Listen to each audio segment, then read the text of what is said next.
buses here, like I'm seeing Moi Girls School, Nairobi, which means that we also have quite a considerable number of people who have come from outside the county of Kisumu.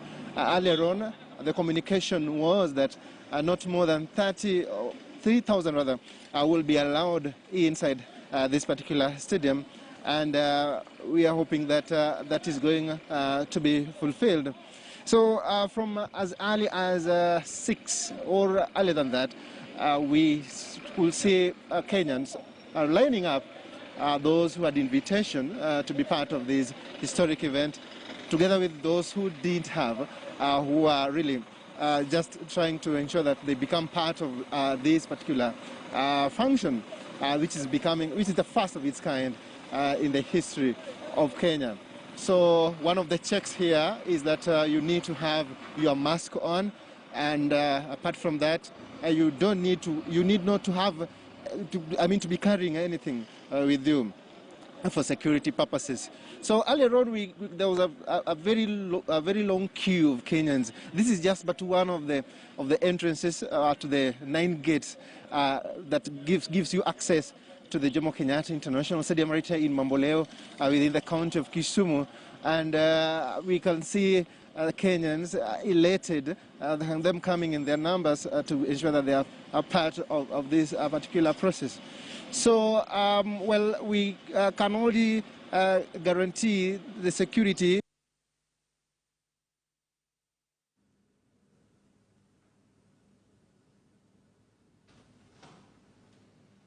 All right, apologies for that. Our very own Kevin Ogutu trying to bring us up to speed with the latest developments. Of course, earlier on, we also heard from Willie Lusige, just encompassing what is happening at the Jomo Kenyatta International Stadium in Kisumu, even as Kenyans make their way to the stadium. Remember, limited capacity due to the COVID-19 restrictions. A maximum of 3,000 invited guests are set to actually celebrate this particular Madaraka Day at the stadium. Speaking of the celebrations, the papers have covered the developments happening in Kisumu extensively, from the projects being launched to the deals, even as Burundi President Evariste Ndayishimiye actually landed in the country yesterday, signed a couple of trade agreements. This is in the dailies, The Standard and the Daily Nation. But of course, the projects and the jobs definitely taking center focus as the developments were launched by President Uhuru Kenyatta and ODM leader Raila Odinga. Back to the conversation we were having, gentlemen. James Gakuya, you're joining me in studio. Earlier on, Kasim Tandaza hinted at the equity and economic marginalization point, that some parts of the country might not feel the national cake as such. How do you approach this? Because members of parliament definitely play a part in the budget-making process. Rogers, let me share this with Kenyans because we have come a long way in queries on how the national cake is being shared to the rest of the country. Therefore, after we achieved our independence in 1963 to sometimes 2013, I would say that, in fact, the formula to share resources was not there. And therefore, any sitting government could be able to share resources depending on their planning strategy, and therefore could be possibilities of skewed sharing of this particular national cake. Okay. But the 2013 constitution, the 2010 constitution, engaged itself on how to make sure that it strikes balance in terms of sharing the national cake, and that is how it was realized with what we call 2 tiers of government. And 2 tiers of government were period to address this matter. And that's how we arrived with what we call for 7 number of counties. This is to make sure that every single unit of this country is able to get the national cake. Right. And the formula was created and crafted. And that's why even today we have a commission, which is CRA, which deals with nothing else but to make sure that there is a clear cut-line on how resources should be shared. And I can tell you, as of now, I can tell you those who feel the pain a bit are the contributors of these resources. But those who share the resources, most of them does not even put a penny in the basket. But they are good beneficiaries of this sharing of the cake. You find that areas that were sometimes marginalized, like Turkana, Northeastern, everywhere else gets this money. And therefore, I would say the devolved unit cannot blame anybody today, because it is a clear-cut formula, and every single county is receiving its dues and in good time. Only what they can challenge is how prudent those units of counties are devolving their projects, are developing their development, because there can be weakness in terms of individual county. But I am telling you, it's a big mileage, and most of the counties that opened their eyes well have been tremendously doing well.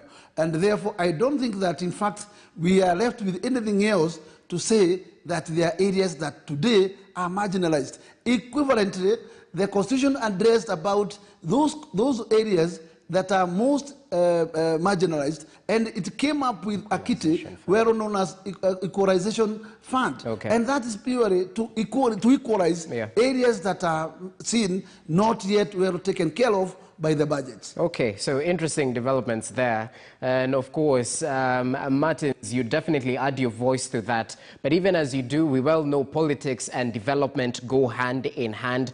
Talk to us about the political impact of the visit by President Uhuru Kenyatta, who is a handshake partner, because the Standard has gone big with Raila's speech just yesterday, hinting that his eyes are still on the top prize. He said this region will not come out of the 2022 polls empty-handed. Let us not wait. Let us register as voters now. Well, what's your take on this?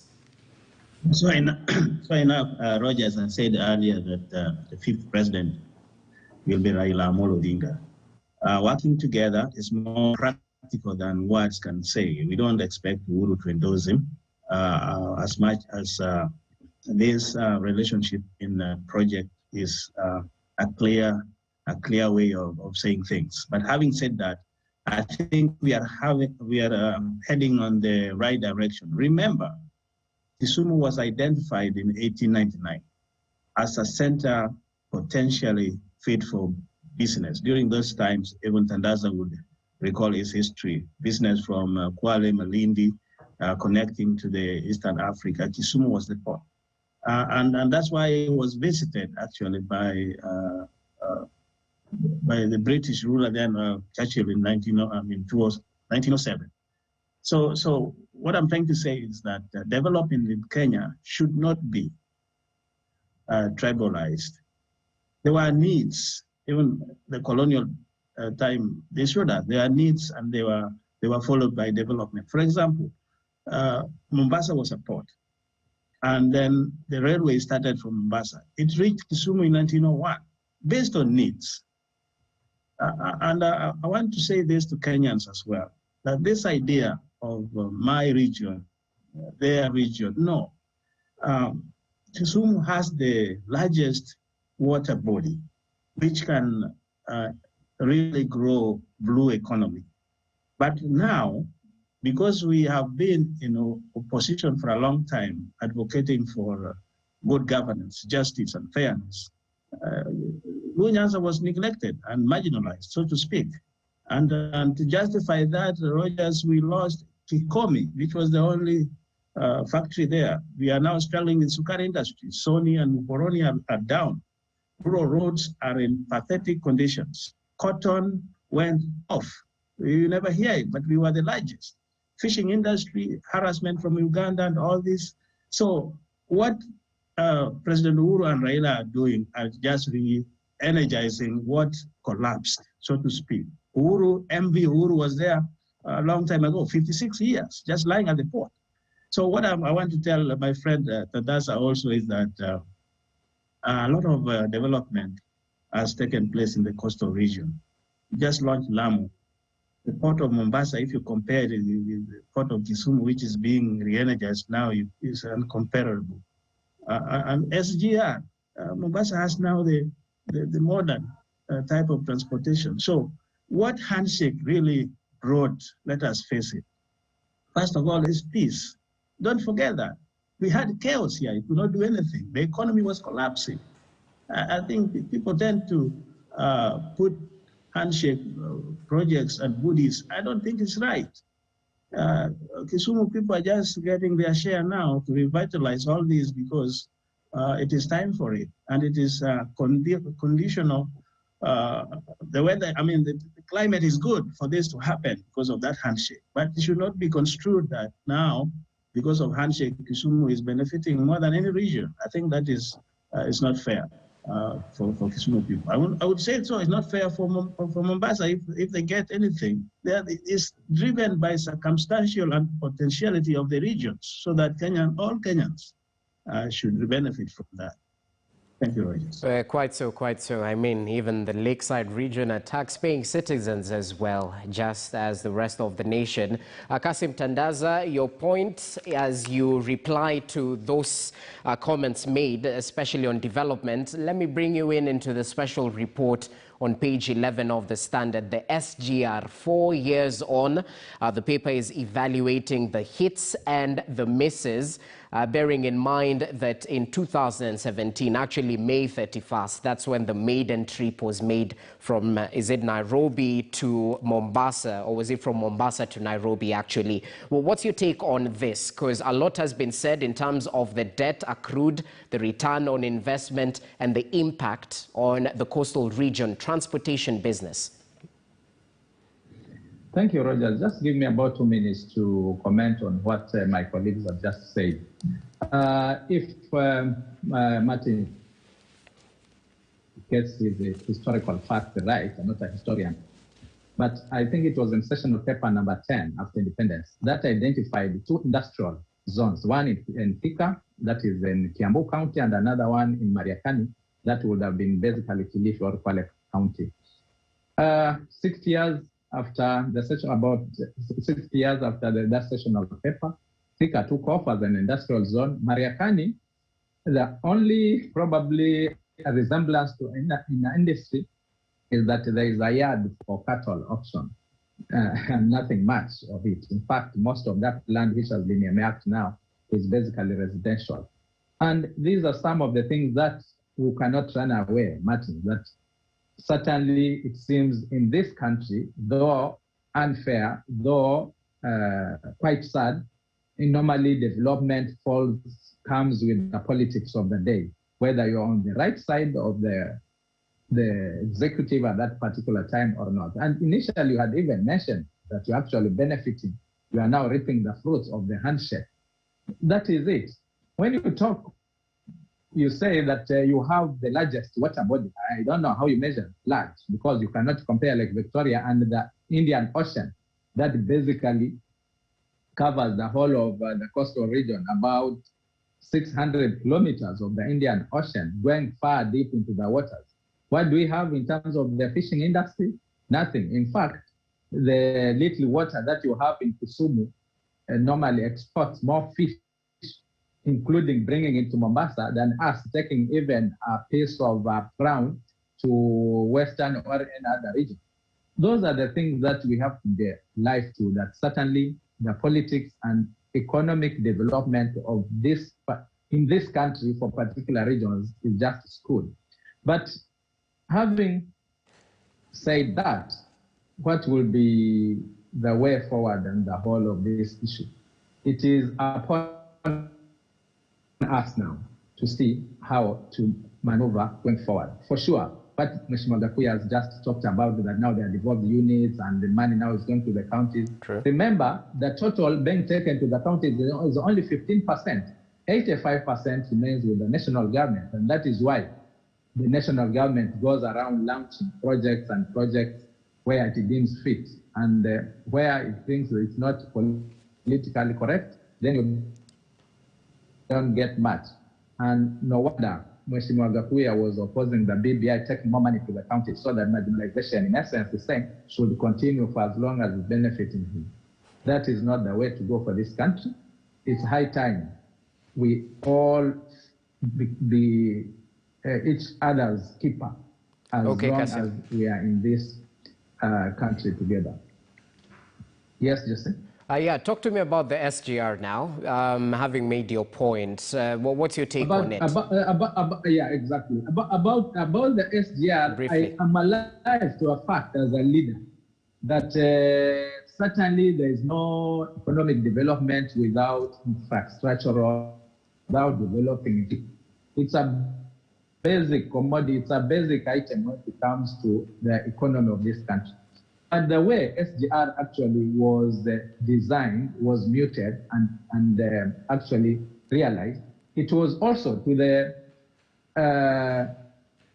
it is also to the detriment of the coastal region.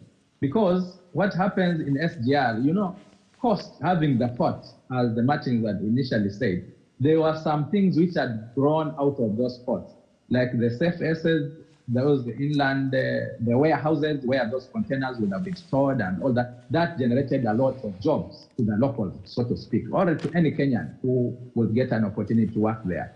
The industry in terms of spare parts, you see, for the trucks and all that, that was an industry in its own, and it had really employed so many people.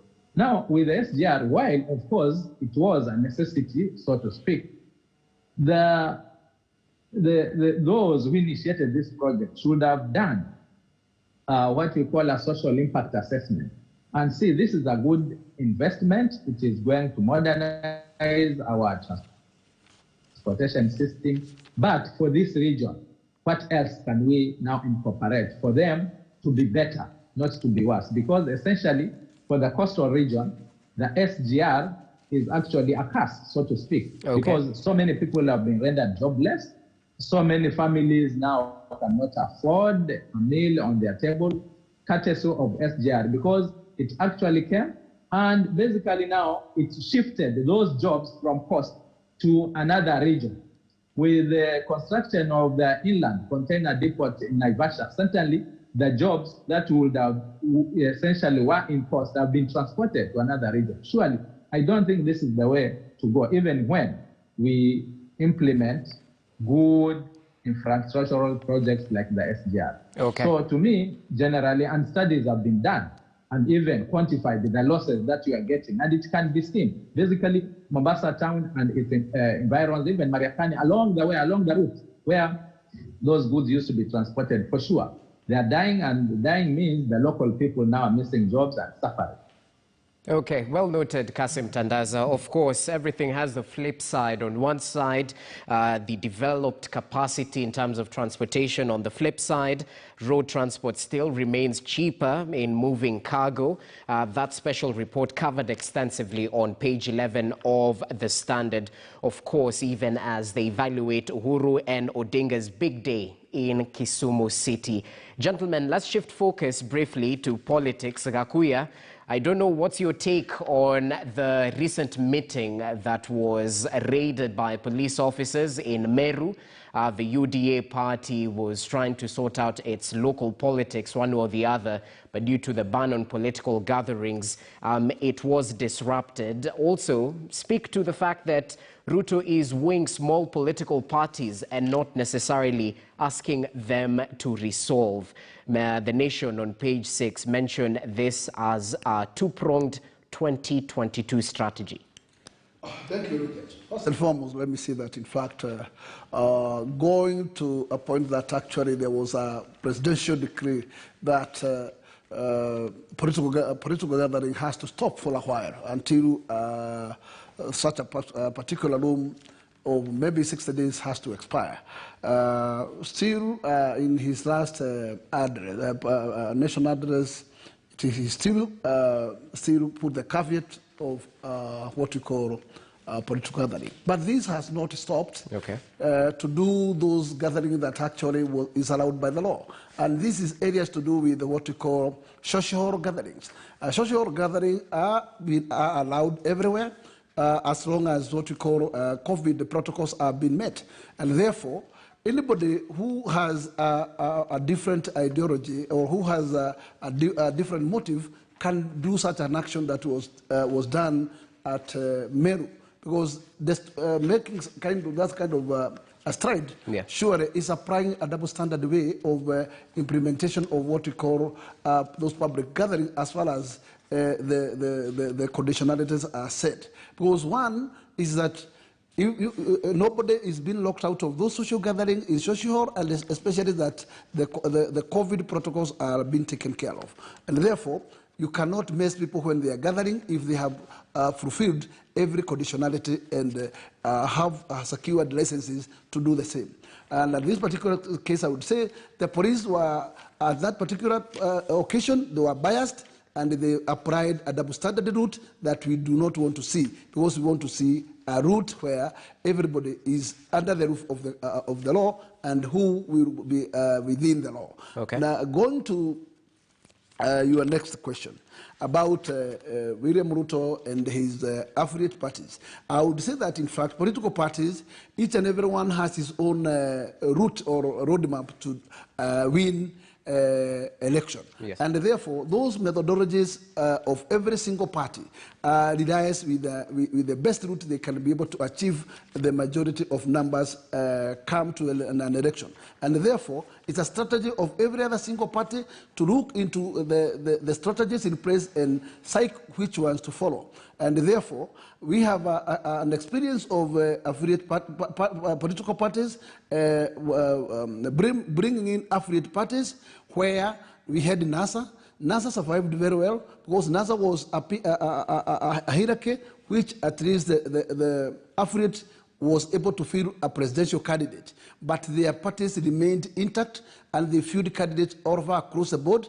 And therefore, every other single party there went to the ground to fight its strength in terms of numbers of MCAs, parliamentaries, and the other positions. At this particular time, as we are heading to next election in 2022, political parties are going to shape their route. You are going to find a situation where we are going to have what we call grand coalitions of an NASA kind, okay. Probably. And therefore, it is not a surprise that Ruto want to use a route where he can be able to use to get a relationship with those particular other small parties. Okay. At the same time, those parties are supporting him at the hierarchy level, and they are not being closed, their hearts are not closed that they cannot also benefit from fielding their candidates. Because once you have an affiliate, and that affiliate party is still a eligible party, then you cannot close the doors for that particular party to field candidates, because that particular party wants also to be relevant.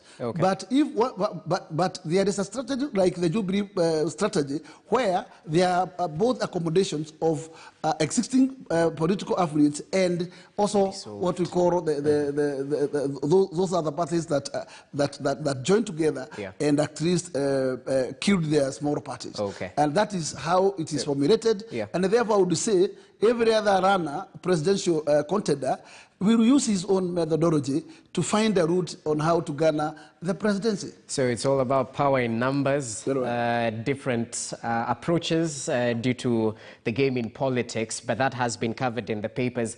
Perhaps, Martins, as you add your voice on the latest political intrigues that seem to be surrounding the UDA party, talk to us about those who might think Deputy President William Ruto is being shunned, especially during not just the Madaraka Day celebrations, because he will be attending. His office mentioned he won't be launching projects that the government in which he serves in. I mean, do you read any malice in this, especially when we're pushing a unity message, a united agenda? Not at all, Rogers. Remember, the Americans have changed almost 3 times the position of a vice president, even how to fill it when one departs and all that. So even as we might look into our constitution about the vice presidency. I said in this platform before that Honorable Ruto shot himself on his foot. It is himself who decided to go against his boss. So if you are driving your own agenda and you leave the president's agenda, you're formulating your own policy. You forget about the president's. You're serving your own interest, forming these parties and all that. Now, how would you imagine that your boss will welcome you into critical assignments. No, it's him who has cut himself off. And I just want to tell him it will not be easy. Even NASA's, the way I put it, NASA was cemented because of the leadership of Raila. It's never easy to put the parties together. And it is the first time he's going to go it alone. He has been under people. He's in for a rough time. It's not going to be easy. Rogers, let me also comment on the issue of police brutality. You asked me, you can be preaching to a choir here, how we have survived it. On that note, I just respect Paul Mwite, Rubia, and Matiba. Freedom of association and speech is enshrined in the Constitution. There's no police who should go to a hotel in the name of COVID. All COVID protocol laws are enforced by public health officers. In rare cases, they would need police intervention. So all these things, I wish we could stand as Kenyans and not to sharpen a knife that would later cut us on the neck or somewhere else. You know, some people were celebrating when NASA were being tear gassed, killed, and all that. Now, a little bit, they taste it, they're making noise. What we should do as Kenyans, freedom of association is in the Constitution and must be respected. Let people meet, so long as they follow the protocols now, which I know the hotels themselves should ensure, even before the public health officials comes in. Let them meet. It's a democratic dispensation. Let them meet, have their discussion, have with their rules and all that, and face it up. But intimidation should not be allowed in this country. And that is what have brought us down. So, my friend Gakuya, I don't think Gakuya has ever faced tear gases and these things. But let's all stand up and say no to police brutality. All right. It's uncivilized and it's unwelcome in this country. Thank you. Okay, well noted, Martins. Allow us to take a short break. When we come back, I'll put you to task about the issue about sidelining the deputy president, even as we engage Kasim Tandaza, who's joining us from Kwale via way of